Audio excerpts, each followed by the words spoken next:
Então, a minha história, o que tem de diferencial na minha história é que eu fui gerado num modo diferente, né? Minha mãe ficou grávida de mim porque ela se prostituía. E ela se prostituía por influência da própria mãe. Porque a minha família biológica, ela é uma família completamente desestruturada.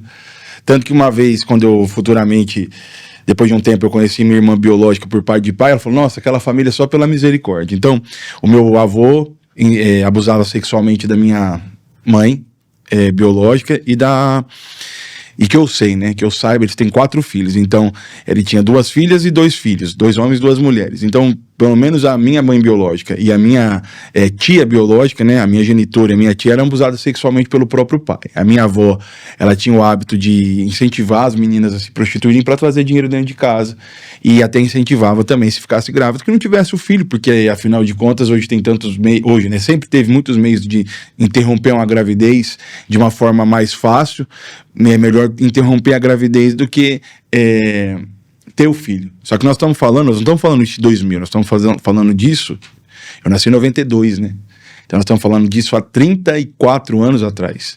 Então, para quem vivia essa realidade há 34 anos atrás, era algo muito mais escandaloso. E a cidade, eu vou evitar falar cidadezinha, né? Mas a região ali de São José do Rio Pardo, a cidade que eu venho ali, é uma cidade muito pequena, então todo mundo meio que conhecia a realidade, que a realidade dessa é muito escandalosa. Sim. E a minha mãe vai trabalhar na casa de um senhor de 60 anos, ela tinha 19, minha mãe biológica, né? E aí ela fica grávida de mim. E não queria uma criança desse jeito, né? Desse jeito, porque assim, é muito difícil uma mulher ficar grávida 9 meses de uma pessoa que ela ficou grávida por acidente. Então foi isso que aconteceu comigo.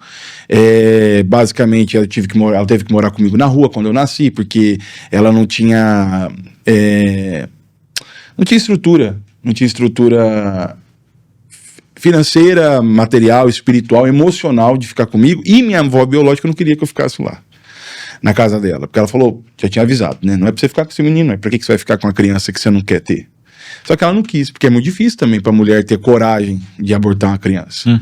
E aí quando ela ficou grávida de mim, me teve, eu nasci e ela teve que dormir comigo na rua, ela conta, depois eu conheci, né, com 28 anos, não, acho que com 27, antes da pandemia, acho que um ano antes da pandemia, eu fui lá na cidade dar uma pregação, onde ela mora hoje, e nós entramos em contato.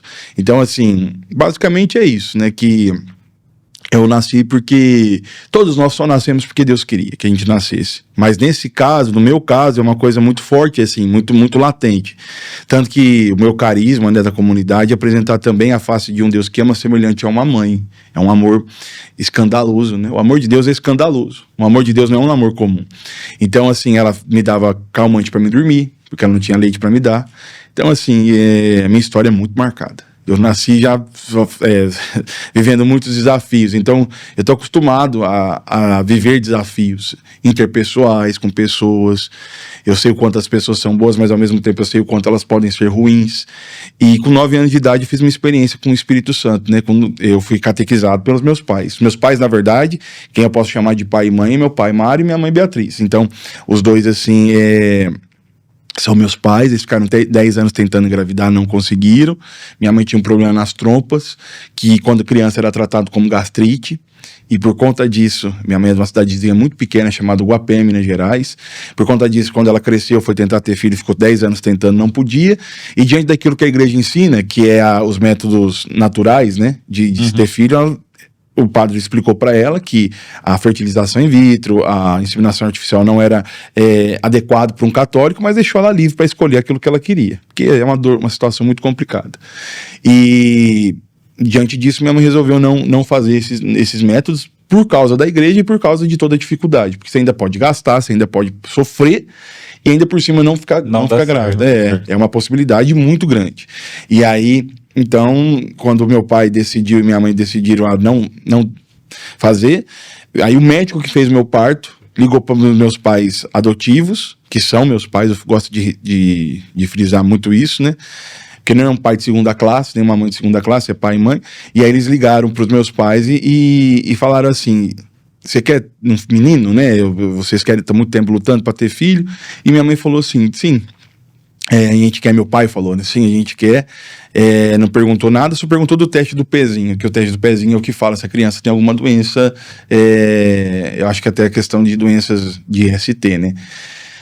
E aí falou que estava tudo bem e tal. E aí eu fui para casa dos meus pais aqui em Ribeirão, na rua Mato Grosso 492. E aí lá na rua Mato Grosso 492 eu começo a minha história com a minha família. Ali eu fui amado, ali eu fui querido, ali eu fui desejado, ali eu fui gerado no coração deles, né? E ali eles me geraram para Deus também, porque o meu pai, enquanto meu pai e minha mãe são católicos, eles viveram uma experiência com Jesus no cursilho de cristandade.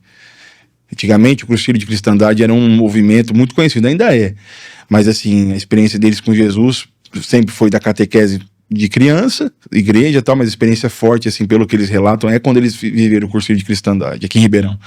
E ali eles me catequizaram, me ensinaram muita coisa.